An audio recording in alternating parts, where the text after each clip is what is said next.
So that's specific panel is the character Desmond Phillips inside of a sedated coma during his operation where they implant the alien molecule, where the alien molecule bonds with him. So I was just thinking like, you know, psychedelic meets pseudo medical meets paranormal.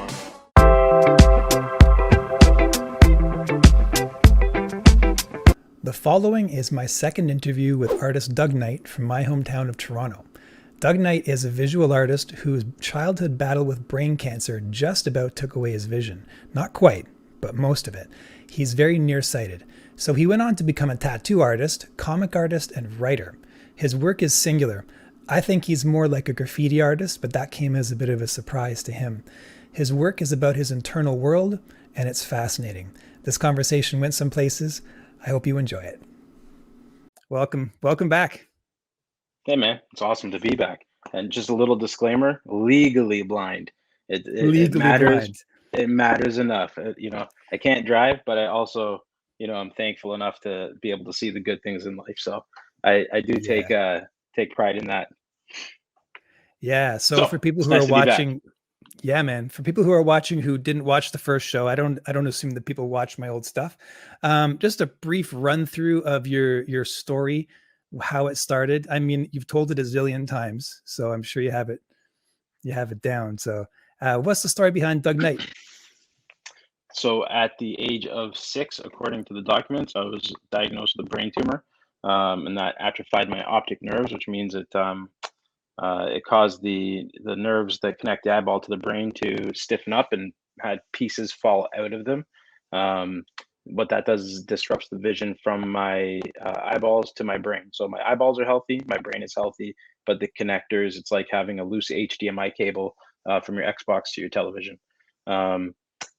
So my journey was lots of chemo, hospital time as a child. I had to figure out the rigors of life a little bit more uniquely than most, but in the hospital I was drawn to artwork, and I was able to kind of have a lot of really cool influences, and it just became my passion. It was my catharsis for the times where I was feeling down, and then through school, because I would be sat, they'd sit me in front of the class hoping that I could see the board, not fully grasping the limitations of my vision. So I would still spend that time doodling and drawing and not paying attention. And that carried through high school, and I got to high school, and by the time I was done, up into the last year, I took a hard look at what my future would hold, and I realized that pursuing further education it just wasn't for me. So that kind of led me into the tattoo industry, because it was as tough as it was to break into that industry. It was still more accessible than what comic books felt like for me in Canada. But pushed through a decade, and my love for comics continued, and my art obviously developed continuously. And then the same story as everybody else during the lockdown. I had a lot of time to kind of double down and start developing my own stories, and it's all kind of snowballed into me really forcing a push for this becoming my full-time gig moving forward. Great. I'm gonna just run through a couple of pictures of your work here that you sent me randomly as we're talking, just so people can get a sense of it. Because there's this thing, because I went to art school, and I found out that, especially in university, artists talked a whole lot about art and didn't draw a whole lot. I don't like it. It's like the proof is in the pudding. When I look at your stuff here, I see something wild. You see it in comics, because obviously you can see some of the techniques of comic books here. You have, what's that called with the dots? The halftones? The halftone, yeah. Yeah, and you got really distinct line work, lots of action. This is really, really cool stuff. That's from my big graphic novel I'm working on called The Man from Scratch. While my son was doing online learning, I penciled the whole project white on black, just so that when I go through and I paint over top of it digitally, I would have more of a depth of field to be able to kind of layer my tones off of. So far it's played through very cool. So that's a technique that I learned in grade school, when what we would do is we'd draw with crayons and just color really hard with all the crayons randomly all over the paper, and then paint And acrylic scratch it. paint over top of it and then scratch into it. Yeah, And it cool. was the first time I'd ever heard of doing anything subtractively, right? So that's Yeah, the way yeah, I think of it now. It's like you're drawing with light. And every time you mhm, draw with that white line, it's like it's the opposite of how you learned how to draw as a page on a white page with yeah. black. I find it's a really cool exercise for respecting the your spatial awareness too. Like you find that like you draw things, slightly inside or outside of how your hand would drop that black line as it intended. So it's pretty cool. Oh, yeah, I see what you're saying. Because you're not focused on outline anymore. So you're Right. drawing more in terms like structure, right? Yeah. Yeah. Yeah, that's some wild stuff. Why do I think this looks like graffiti? I think it's because of your use of white. Something about the Mm, way that you do like the outlines around things and the mhm, glows is it's like spray paint all the way. mhm. Would you agree? I guess so. Like, I just think of instead of going real heavy with blacks, I like to incorporate whites for visibility. I mean, I can definitely see the comparison. It's something that I haven't really explored before, but I definitely feel it. So this looks like snippets off of a page of a comic book. Like there's story going on here. Like this is something's happened, something's going to happen after this. Is this from a comic Yeah. or is this just a still? Uh, no, man, I did a perspective drawing course, and I was just practicing my backgrounds. No way. So it is a Yeah, man. one-off. No, that's just Just a how your one-off, just a brain fun works. sketch. Yeah, Wow. yeah. Where I would think of a knight standing there looking all regal. You're like, no, no, I'm gonna draw a dude who just got stabbed and he's bleeding out. Did you ever see Boardwalk Empire? Did you ever watch that? No, what's that? No, oh man, it's a really cool show about like the mafia in Salt Lake City, not Salt Lake City, the casino in New Jersey. I forget what it is. Anyways, it's really cool. The one of the main characters, like Steve Buscemi's main brother, for whatever reason, was in my head when I was drawing that, and then I kind of ended up pulling like a real close likeness to the character without intending it. It's just funny how that stuff happens. That was all. Steve used to, oh yeah, I see it. I see it. He's wearing a funny hat though. I think is that a helmet? Looks like a helmet. I think I was just going for a weird mop of hair. That was all. Yeah. Yeah, I mean, Yeah, when you thanks, get man. these perspective studies, it's so hard to make them interesting, technical drawings. Yep. But you do interesting first, technical after. Yeah, That's the that's way it. I see it.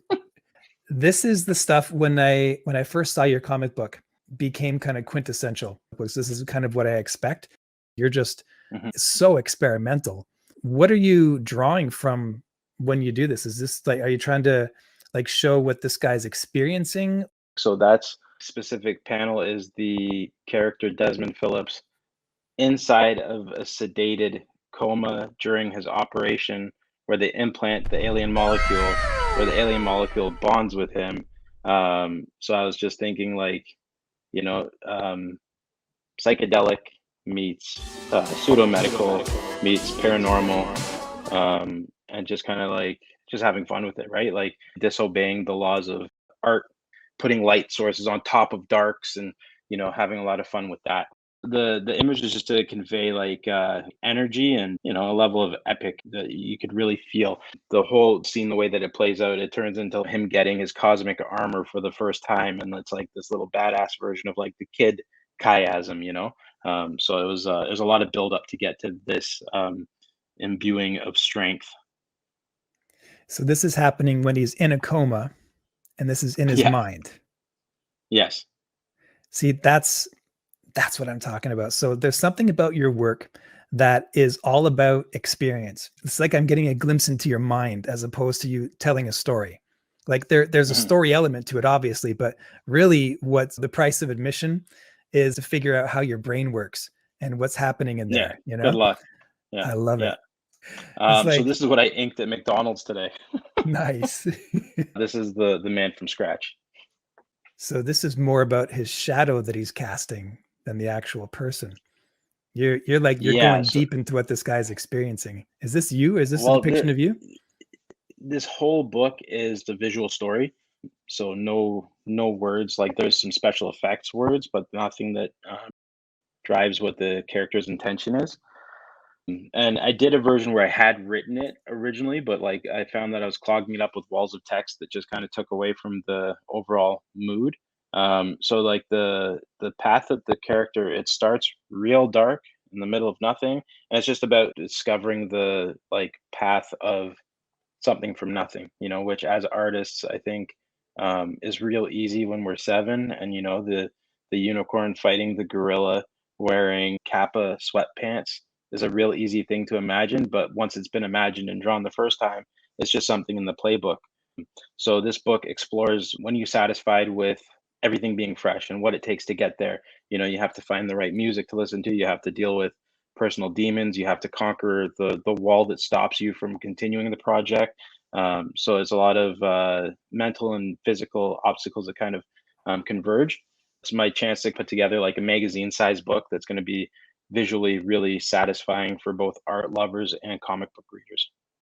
What Yeah, you're dealing exactly. with here, this isn't like a mainstream appeal thing. What I got out of what you were saying there, I'm trying to put it together in my head. You're painting, you're drawing about the creative process as well as Yes. from your own experience as you tell a story about. Yeah, exactly.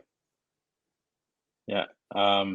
The my whole like the grand design for the story arc is going to be the man from scratch. The next one is going to be something to the effect of like the man who's been there. And it's going to be like getting lost in a world of things that you've done to death. So it's like he's going to be walking down the street and it's going to be like storefronts full of skulls, and then the other side is going to be storefronts full of flower shops. You know what I mean? Like how to escape from the comfort zone kind of thing. And then I had a third one where to be like about burning out or something. I don't know. But I think it'd be a really cool like omnibus that's like 200 pages thick or something. When someone reads something like that, they're learning how to be an artist. Exactly. Maybe they'll get it. Maybe they won't. People who like this kind of stuff really, Yeah, really like it, you know? Um, totally. Yeah. So this part from the book, he's cycling through the music that really gets him, but then he cues into some metalcore, and then the weight of it totally envelops him, and it takes him to that next level of like when music is so loud in your ears that it feels like water pushing against your eardrums, and then yeah. the sense of sinking and then finding the surface, and really drawing on like the silhouettes and musicians that I like. So hopefully I'll be able to float it their way and get an endorsement once the book goes to Kickstarter or whatever. I think that music basically aside like an experience that you would get from drugs, right? When I listen to music now, what I want is the most amazing pair of headphones ever, all the lights out, Mhm, no one else listening to me, and just me experiencing this brand new album from this killer musician, you know? And mhm. Yep. preferably someone who's got amazing production so you can hear all Mhm. the different spaces and zones and stuff. Yeah. What kind of music do you draw from the most? Man, I'm a horrifying mixed bag of nuts, honestly. It goes from what today I was listening to. I started with Sickick to August Burns Red to Akon. Then I jumped over to Wu Tang for a bit. Um, a little bit of Tech Nine. Back over to As I Lay Dying. Um, uh, yeah, I don't even know, man. There's probably some Skrillex in there. Like I listen to so many rhythmic based artists that it just I think when I was a kid, I let what I listened to define the persona that I wanted to be seen for. Like that Slipknot and like all the like live and die by heavy metal and stuff like that. But as I got older, I realized that there's so much that you can take from so many different genres that you don't gain anything by limiting yourself. I think what kills me is when I get into one artist and I burn through the whole category, like the whole catalog, and then like you want more of what they produce, and you can't quite find it with anybody else. Um, but typically speaking, man, it's hard for me to lock it down in any direction. Um, every day is a mixed bag of nuts. You're closer to my generation. I'm 47. How old are you? Yeah, 34 by technicality. Okay, yeah. So I 1988 still to have a few 34. years Yeah. on you. So when I was a kid, how it was you basically stuck to your own in terms of the music you listened to, you know? Yes. Their Yeah. skin color played a part in that too, because I grew up in Hmm. Scarborough and then I moved up north where everyone was white, which Hmm. was, I didn't like it, to be honest. Like I Yeah. love the multicultural thing of Toronto because I got into hip hop and different kinds of things like that. And then when I went back down, I got into electronic music, which had really, like Aphex Twin had come in by that point, Hmm. hardcore. Yeah, I love those guys. And Yeah. yeah, so electronic was the music that I listened to as I started getting into art school and all that. And that was when I found out that art and music, they go together. You like no problem. Did you ever listen to Alarms Will Sound? Probably like so many of that That was of those things were given to me because we were doing mixtapes back then, right? So right. Right. my buddies, we would trade back and forth with whatever we were listening to. That's cool. Yeah, they were. It was Aphex Twin and a symphony. So a lot of the stuff was like really. It was really cool. I remember a buddy of mine turned me on to it. But yeah, yeah, those guys are great. Chemical Brothers, Yeah. Daft Punk, like all that Uh, stuff. Like it all feeds the machine. I started to like just underground stuff. The closer I could get to whoever was making this music, the better, you know. And it Mm, was like local DJs who would put out stuff, and they would know things about mixing and reverb and echo, whatever. And they would take samples. And so any kind of electronic music that had samples in it, I freaked out about because I had stereo imaging. And so you'd be hearing mhm. this, you know, like jungle music, right? So like really rhythmic, Yep. and then all of a sudden it would break off into this ambient thing and you'd be in this space, and then this sample would come Hmm. up with where someone used an amazing mic and they were in a factory. I guess it's kind of Hmm. like Nine Inch Nails type creation, you know, Yeah, where industrial stuff. you just take sounds from wherever. Some people would take them from machines, you know, like you would hear trucks working or whatever. Other people would be in a bathtub splashing water or a drip or Hmm. something like that. And then they would Yeah. take the Yeah. sound of a drip and then make a rhythm out of it and then do this whole Yeah. thing. And I love that stuff, man. Did you ever hear Little Fluffy Clouds by the Orb? Of course. Yeah. Yeah. Yeah. My favorite fine art painting was interpreting music. If I could correctly interpret a piece of music that I liked into a painting, really I really like Yeah. jazz as well. Like it's the coolest. I have something you Well, might be geez, interested Liam. in. Sorry, I'm glad you brought that up. Um, yeah, Oh, I just got the book through Murder by Death. The band just had its Kickstarter that I got to participate in, and the goal there was for, I think they had 20 different artists um, do a 3-page interpretation of one of their songs. And I go way back with those, like with how much I like that band. So I sent you some of the clips from that story.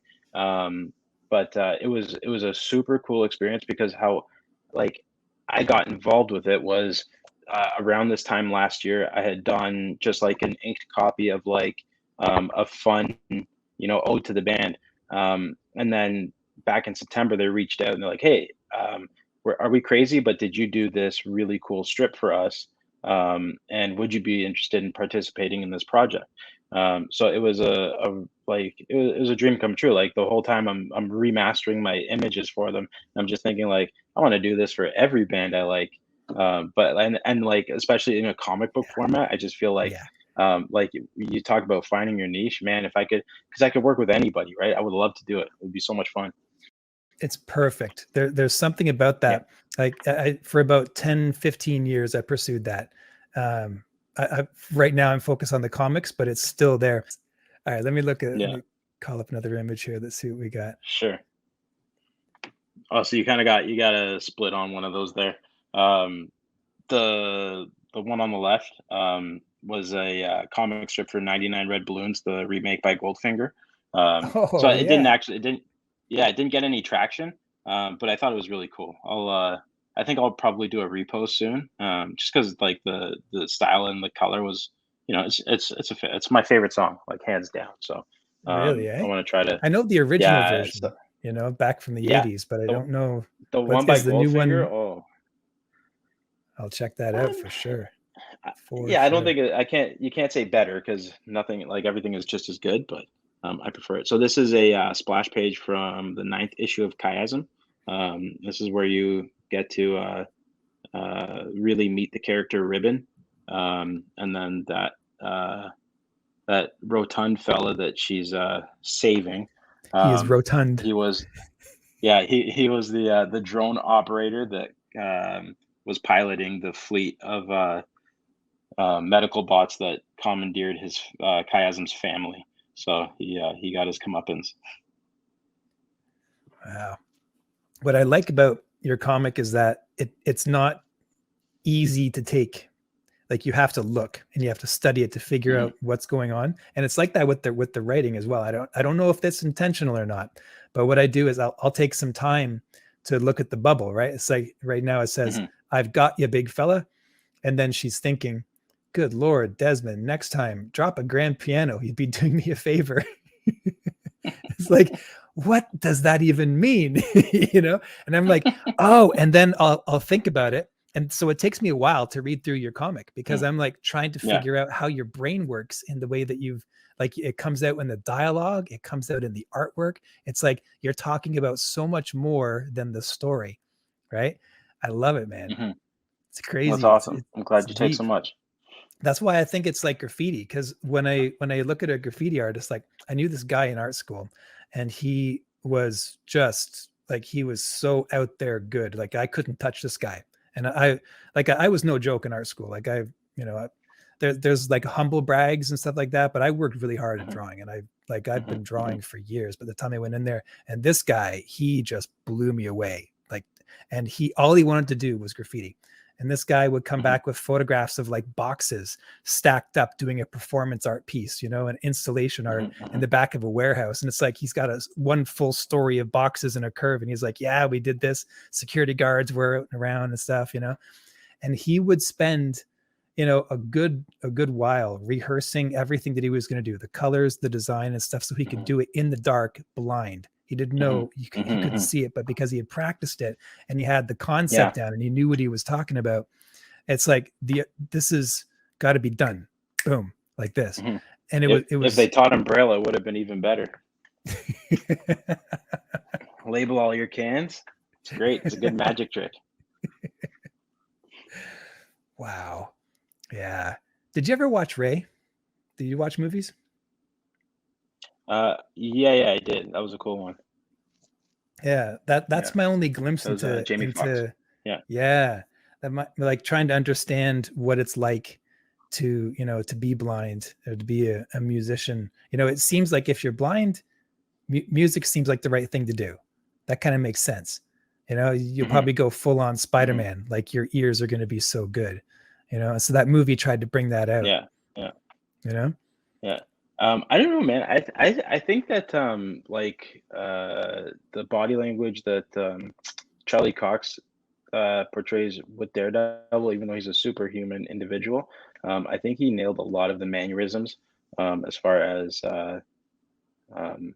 body language and intention and visual misinterpretation. I've quite enjoyed that. Even the first time I watched it, where they show like the young Matt Murdock have his eyes like the retinas eaten away on them by the chemicals. I was like, that's familiar. Oh, That was man, I just got to tell you, cringy, but that's like one so of, good. if not the best, that's one of probably the best. Hmm. Like cartoon style. I mean, it's not a cartoon. It's a like a superhero TV show that works. They made Yeah, it work. totally. It was like, Yeah. man, and for reasons like that, like the fight scenes, of course, were amazing.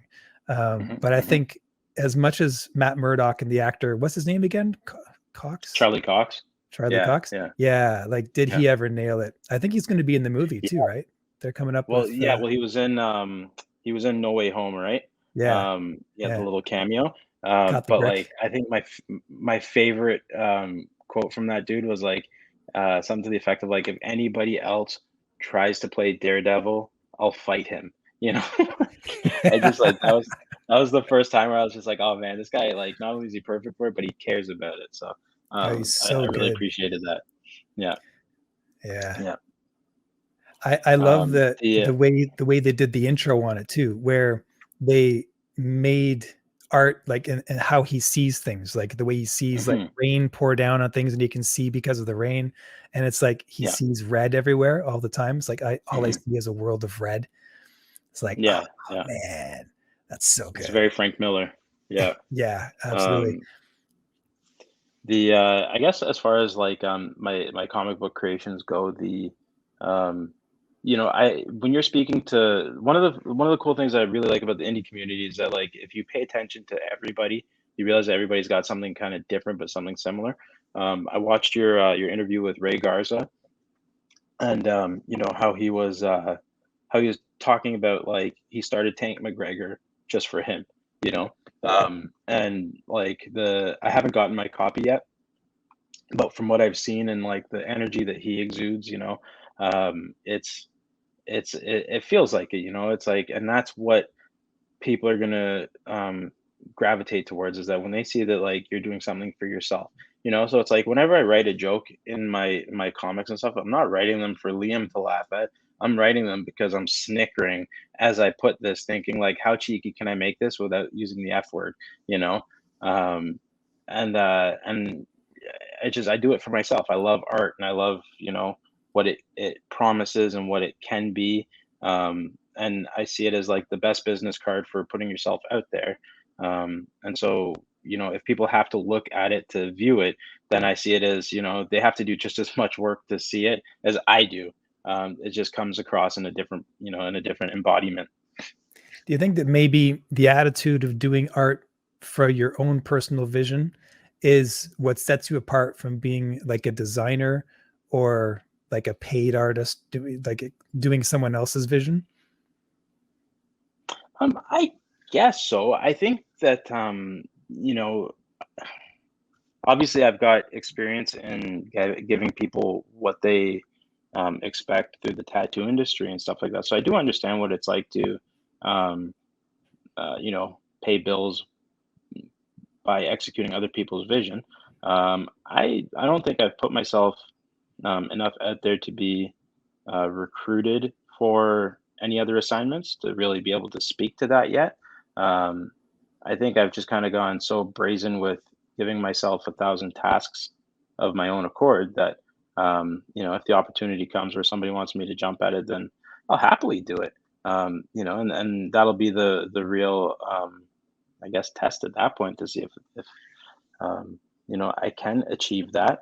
Uh, but yeah, I don't think I would paint myself into that corner quite yet. I think there's something about pursuing your own vision dogmatically. It's like, I don't care what other people think. This is what I want. This is why I do art. Why would I do art if I couldn't do this? Eric Um, Larson. Yeah. why that's why I drive bus. Like I'm basically, Hmm. my day job is like totally art unrelated, and I did that on purpose. I'm Hmm. about to change that up, by the way, but the the initial reason was, what is, if pencil goes to paper, I want it to be for what I want Hmm. to do.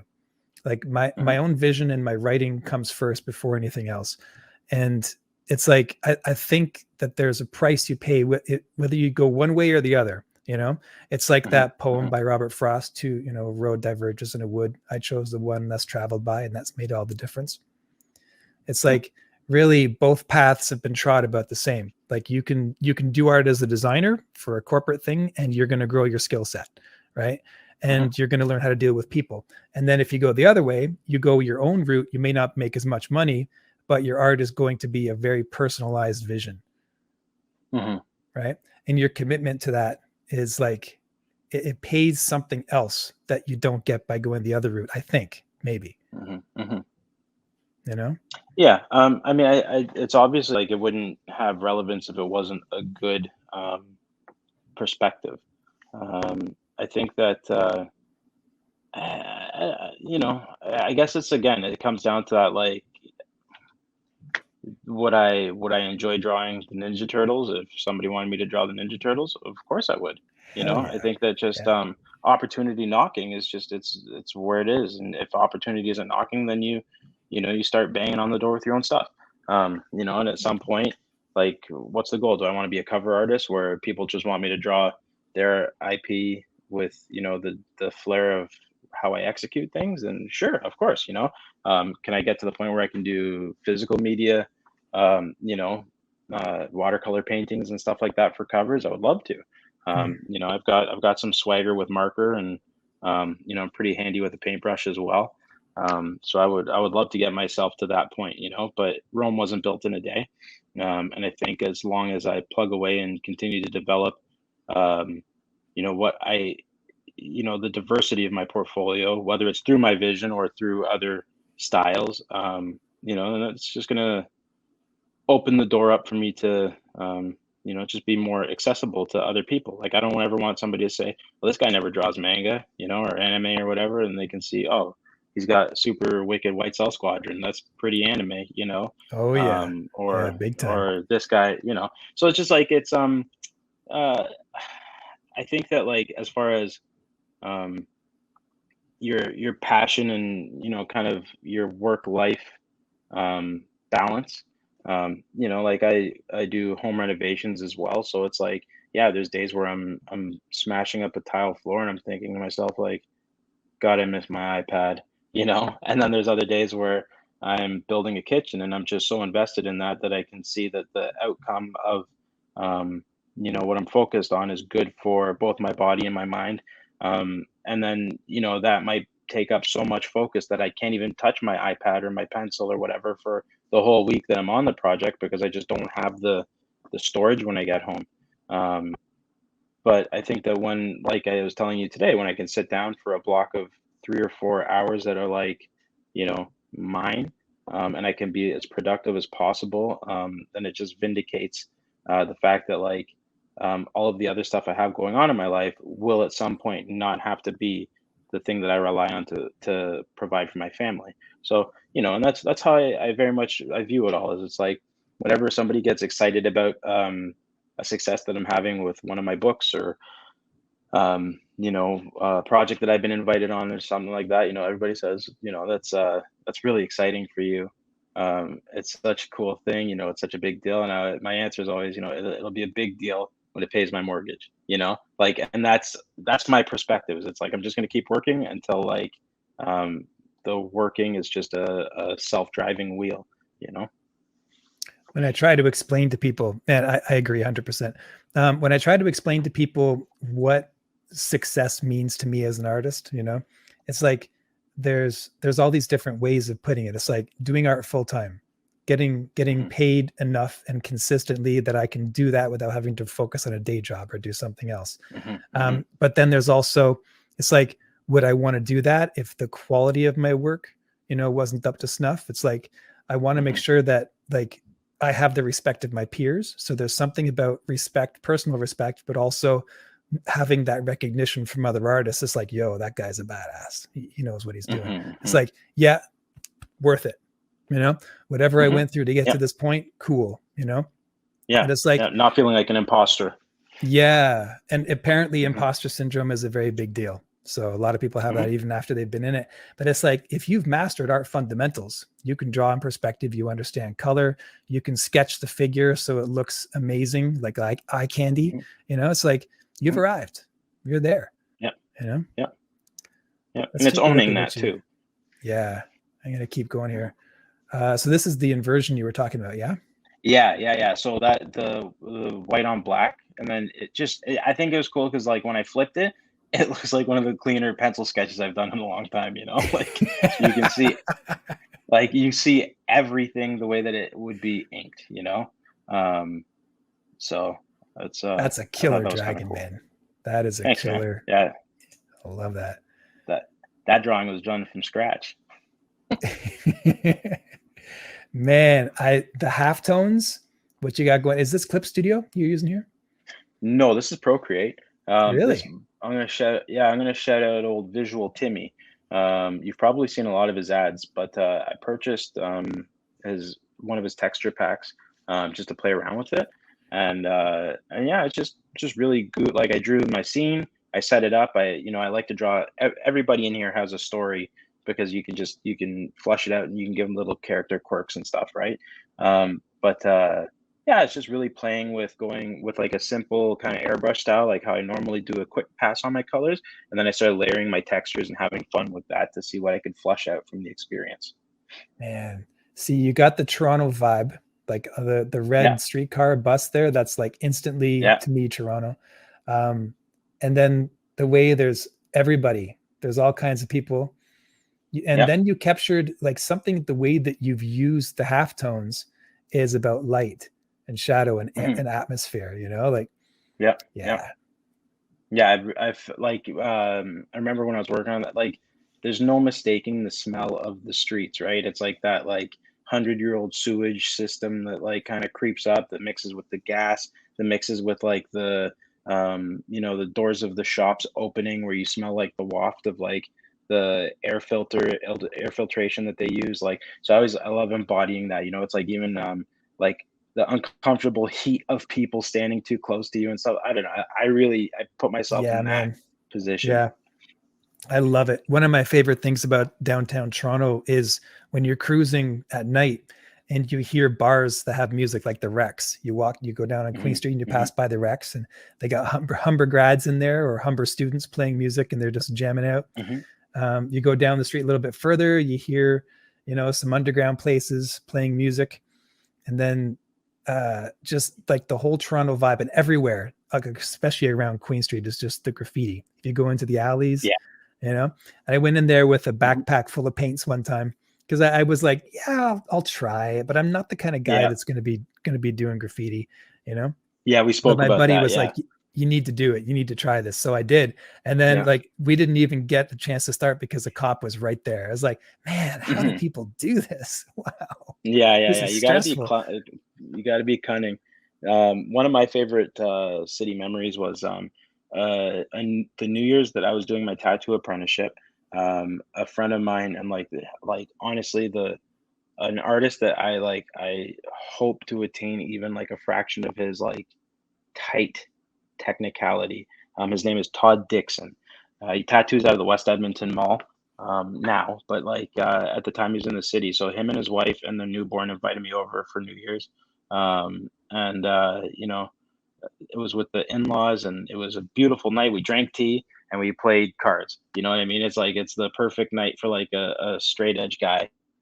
And then so what happened was I've never been the person that like sleeps over and overstays my welcome.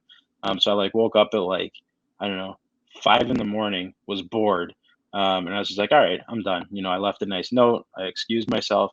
They were at Pape and Mortimer. So like the east end of the city, very culturally alive for the people that don't know the city. And there was a fresh blanket of snow on the ground. There was nobody else that was out or awake at that time, and it was like the ground was like so fresh that it was like radiating a white glow everywhere.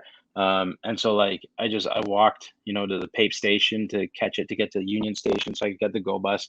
But everywhere that I went, all the way up until when I arrived at in Stouffville before I got my parents to pick me up in Uxbridge, I was the only set of snow, like the only set of footprints in the snow. So it's just like it was this really surreal um, calm where it's like I didn't have headphones in. There was nothing to it. It was just I was like the only existing thing on January 1st of like the 2014 or something like that. So it was just like for me, that's always going to be um, one of the most significant connective moments with like the an urban environment. Man, that's Greektown. I love Pape area. Pape and Yeah, Danforth. yeah, man. That's where I That's was born. fantastic. Really? Yeah, yeah. My Man. mom says I had baklava in my blood. There's a 24-hour Greek restaurant just north of there, Hmm. just like west of I think it's Pape, and Hmm. yeah, 24 hours, and you get like absolutely legit Greek food at any hour of the night. It's ridiculous. Yeah. Yeah, my dad and I went to the Friendly Greek after one of my MRIs once, and it was at the same night that there was a WWE event in town, and we saw Stone Cold just sitting there by himself eating. It's pretty cool. So he knew it was, Really? yeah, What it was was he feeling, eating? man. Was he eating And some high uh, protein I, thing? I couldn't tell you, but it was one of those like my dad's real low key about like giving like people with status like the recognition without making them feel uncomfortable. I'll never forget it, man. He just gave him the nod. He gave him the nod back, and like, little Doug is like, man, my dad's so cool. Wow. You just got respect from Stone Cold Steve Austin. Yeah, or acknowledgement, anyways, right? But he taught us a good lesson in that, like, don't make people who are a big deal because they're gonna, when they're out, they're just out, right? It Like, just makes them uncomfortable. Totally. So Yeah, hopefully people do that for me when, I'm out in Greek town. that's right. That's right. Let's take a look at this. So what do we got? Oh, come Okay, on, so man. check this out. This is straight up comic book right here. Wow. Yeah, so this is my buddy Sporin. So in the world of chiasm, Sporin is the main character's answer to my spawn. So there's a lot of similarities to some of the principles of the character, but I think that a good homage that like walks a fine line, but like it requires like as much unique development to make it not a cop out, is a really fun thing to do. So Sporin is the Hellbound Highlander. The backstory for him is that he was the baby of African slave that was brought to the Scottish islands.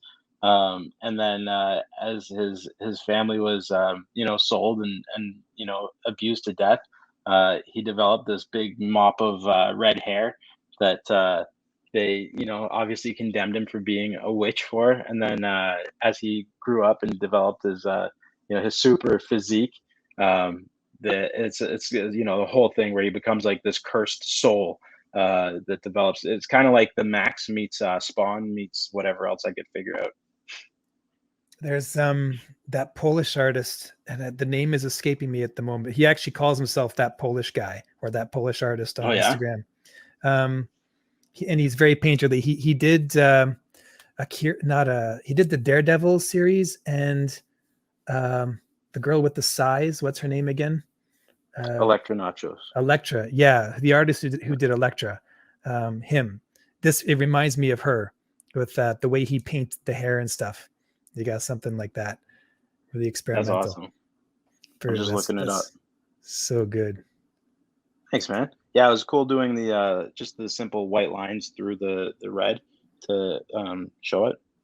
What do we got here? Okay, so we're going back to chiasm, and this is after Desmond and the molecules defeat the tumor.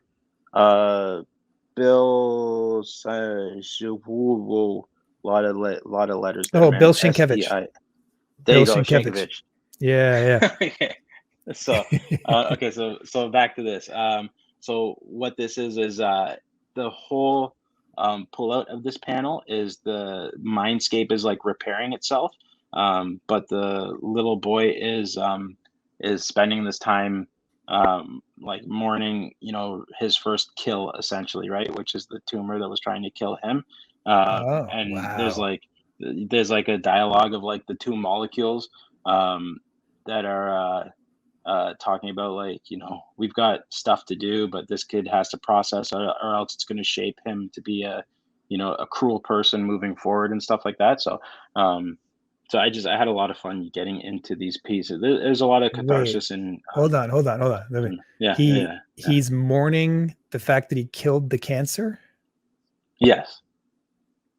Because the cancer is a living organism, or it was like an abortion of something? No, it's more like just like the heft of separating with a piece of yourself, acting like there's a lot of emotion in the battle, a lot of fear, a lot of rage, and I think oftentimes what people don't reflect on is after you have those emotional like demonstrations, everybody expects you to just move on and bury that stuff. But I think that I've always kind of abided to, when you're at your hottest point, the more that you can think your way through it and process it after the fact, the easier it is to look back at it 5-10 years from then, and actually have no regrets about what your decisions were. So it's a lot of the way that I process my childhood. I was such an angry kid, because of what I had to go through, and that I didn't have the same things that other people had. So it's just a way of visually giving that to people without beating them over the head with it, I guess. Man, is there anything in there about uh, the the idea that cancer gives you something that you couldn't Uh, get any other way? I think that's a lot to do with just what the alien molecules in chiasm give to every cancer patient that they're imbued with. Um, is that the if that child didn't have the cancer, then they wouldn't qualify to be part of that program, and they wouldn't have the opportunity to um, be an enhanced individual, because of what they were dealing with in the first place. Um, yeah. So I It very much in the line. qualified them to become a superhero. Totally. Yeah. Yeah. So and it also, like, obviously there's going to be like the story arcs of like the molecules that go wrong, right? And then but that's also going to be tied into people's spirituality or their social economic position or their family life.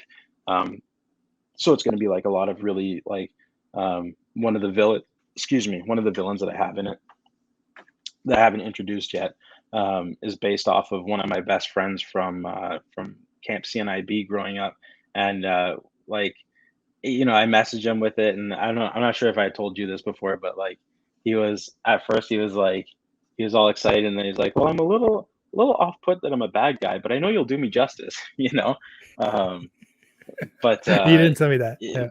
That's awesome. no, but like, but like everything. So we both have nystagmus, right? So our eyes just like can't figure out what we want to do or what direction we want. But he also had detached retinas, right? So like this poor kid, by the time he was like 16, and like my friend, if you're listening, I don't want to do you misjustice of the telling here, but like I remember on back in the days of like MSN Messenger, like talking to him, and then like he's like, I can't look at my computer for the next few weeks because I have to go get another surgery where they're going to reattach my retinas. So like he just went through hell, and he was like always half the size of me, and like we contrasted each other, but we both had so many similarities in our likes and whatever. We still talk to this day, but I think like being able to um, develop characters based off of the people that I grew up with is also one of the biggest privileges I have to having a creative mind. There's something to be said about what it did for you. You mentioned that you're straight edge. Yeah, man. Yeah. See, that's uncommon. There's not many people that can say that. Like Nope. as I grew up in a very broken kind of family situation and a lot of anger out of that. And I I was really enamored by Jean-Claude Van Damme movies and the whole like training sequence in like Rocky, it's like he goes through a hard time. He trains really hard. He's the pure warrior, and now he's gonna fight and I Yeah. was like, Yeah. that's great. Pure warrior, doesn't drink, doesn't do drugs, doesn't swear. He's Yeah. like, he gets the girl. And I'm like, that's what I want to be. And I turned 19 and I'm like, wow, weed looks really good. And I just like went right off, man, for like years. Yeah. And I have sketchbooks of stoned art, like high as a kite drawing. And some of it's really interesting because, you're not Mhm. always completely, lip skidded, oftentimes you're Yeah. like, yeah, and you get into it. So it wasn't all bad, but there's something to be said that if you always approach artwork with a clear mind, lucidity, and you're much more like technically proficient, I think, in a way. Like that's what I found Yeah. since, because I stopped smoking up many years ago. And since then it's Yeah. like I learn incredibly faster, even though I'm older. Yeah. I think that like for me, I don't have a scope of non-sobriety to be able to see or say what my artwork would look like or be under a different lens. My decision for my cleanliness was because um being a pragmatic thinker, I always thought that like if I'm already dealing with such an immense physical hurdle, um, impairing that and making it worse doesn't make sense to me. It makes And perfect so sense that you would stay straight edge. Like it's like, of yeah, course, yeah, really? You're it's a gonna like safety add on mechanism, that? right? Yeah. Totally. And like, I used to have buddies at shops that I worked at where like, come on, Douglas, just give it a try, bro. It's good for your eyes. It helps with the circulation, Yeah, And so like, it's good for your I, eyes. I always had hucksters trying to get me on board, but it also boils down to something that it's a proud point as a father now that I can have these conversations with my kids and be when they're of age or whatever, where I can be objective about it and say, I got through life without having to rely on these things. Therefore, it's not that I set the same standard for you, but I want you to see that it is a possibility, you know? Um, but Grant Morrison, how much stuff did he write where he was not even on the planet Earth, right? Like, um, Aldous so Huxley, you know, Laws yeah, of Perception. yeah, but Yeah, yeah, I don't know. there's an So, artist yeah. from Poland. Sorry, go ahead. Go ahead.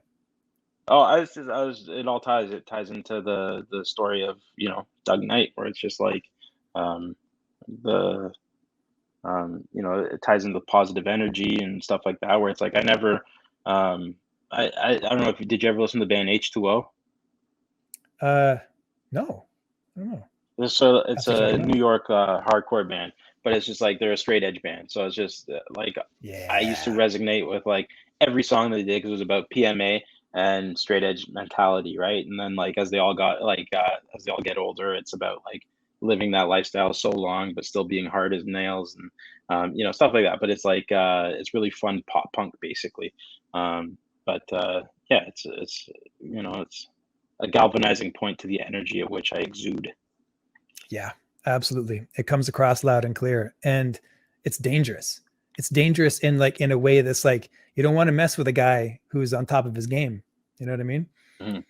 Yeah. Ah, I like it. Where are we here? Let's take a look at the next thing. See, A massive we are rift tears looking at. across the cosmic vista, a galactic bah- Bahemagog? Yeah, sure. Bahemagog? Bahemagog. Bre- Yeah, Bahemagog, thank you. yeah, Breaching no problem. the ever growing rip back on Earth. Uh, dude, like, yeah, no one else does this.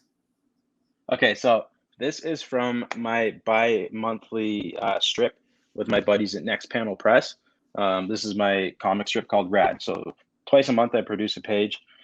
Um, and I'm 10 strips into it now. And the arc is as such. It is a superhero called Rad. His wife leaves him in the second strip that I did. And then the next 8 issues have been about him learning how to be a superhero and a single father. And then the story is going to develop to where he when he hits his stride, it's gonna turn into like a buddy cop kind of thing, where like he's got his kid who may be still a baby, maybe older, I don't know yet, but he's just gonna be like the perfect tag along where like really funny uses of his powers, and then the strip's gonna be called Rad Like Dad, and it's gonna be like a real opportunity for me to like play around with like you know um, preschool like play dates and just really fun stuff. But it's always in every strip I can play around with something different. So that's kind of I throw consistency out the window with that one because it's my opportunity So to. we're gonna have to put the link in here about where people can find this stuff. So this is a Yeah, strip that you do. Is this an online strip where you can go to a yeah, website? it's on Instagram, Instagram and Facebook. It's called Next Panel Press. um I can text that to you. Yeah, I'll put it And in the it's description. yeah, it's a whole host of like just bang artists. Like my buddy Craig, who owns the shop that I work at, he invited me to it. He's relatively like new into the comic book creation game as well, but like nobody takes it more seriously than this guy. He is he's a beautiful soul, but he's a real hard shell on the outside. So like when he commits to something, like you better believe he's gonna be like the best at what he wants to do with it. He's tight. He's like a surgeon with it. There's a few other really good dudes. Um, I, I would love to shout them all out. Um, but just follow it, like jump on board with it, and then see what it's all about. Because I think there's 8 or 10 of us, and everybody's producing something different and something very fun. And it's constant. It strips every Sunday. Every Sunday, and you're Every on Sunday, that, there's no. and you're on that every second week, you said? Yeah, I'm every second Sunday, and then so we're all on a rotation where the same 4 dudes produce something every other Sunday. Man. All right. So we got that. We got Super Wicked White Cell Squadron, and we got Chiasm. Yeah. Is there anything else I'm missing? Because it sounds like you have even more going on than that. It's like, how do you do it? Well, we've got the Man from Scratch is back on Man from rails. Yeah. Yeah. So those are like the books that I'm actively tweaking away with. I have a few other concept books that I've kind of got on the like Yeah, because in the whenever you I need to feel have bored. more, it's like I don't think you're making enough work here. Yeah, well, I think the other book is more like a concept that I could throw it for an anthology. I don't know sure if we discussed it before, but it's like the working title is If I Die Tomorrow, and it's just a book that explores different versions of mortality and end of life. So like I want to see like a 10-page story where it takes like the amoeba getting eaten by or absorbed, being eaten by the little fish, being eaten by the bigger fish, like, and then the whole like evolutionary chain as represented in like cartoons and stuff. But I wanted to get to like the end point where it's like a chimp astronaut is making out with like a squid pinup, and then like a laser beam slug is like about to envelop them or something. You know what I mean? Like where it's just like constant change and evolution.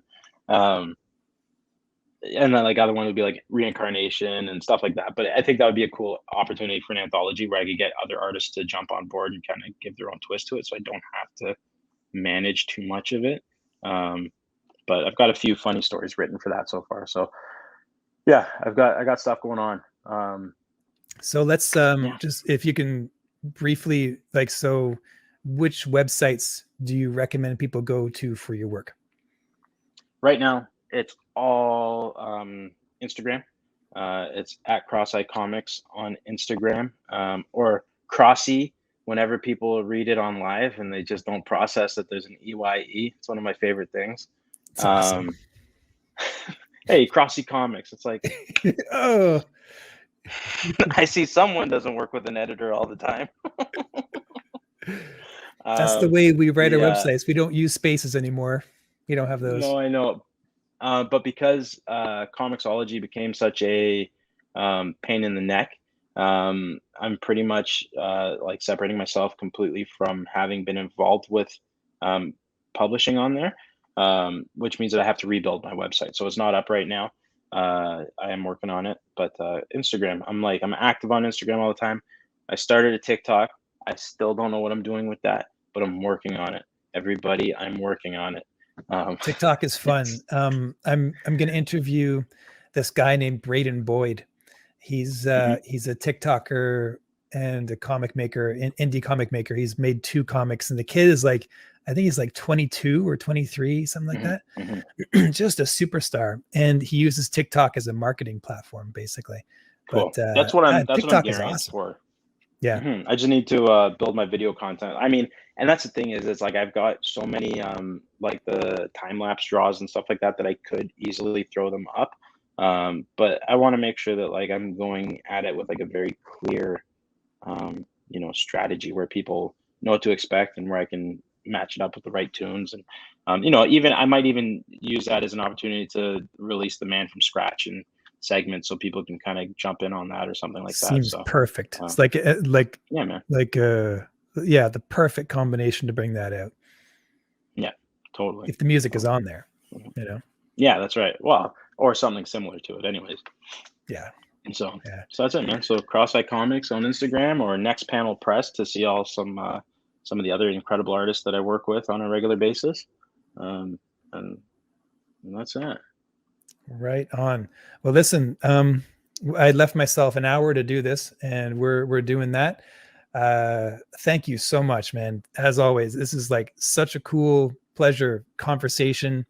It's like you're the real deal, man. You know, you got your own thing going Appreciate on it. that no one else has got, and it's a pleasure to know you. Well, when we're sitting at a booth in New York City, then we'll be able to drink a coffee and high five over it. Sounds great, man. Sounds. Oh, look. All right, buddy. Oh, Yeah. little person. There's Ronnie.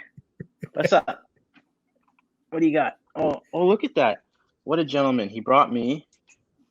What did he bring me? He brought me all the contents of my wallet. Oh, wow. That's sweet. All right, buddy. He knows what's All right, important. man. All Wanna say bye, right. Liam?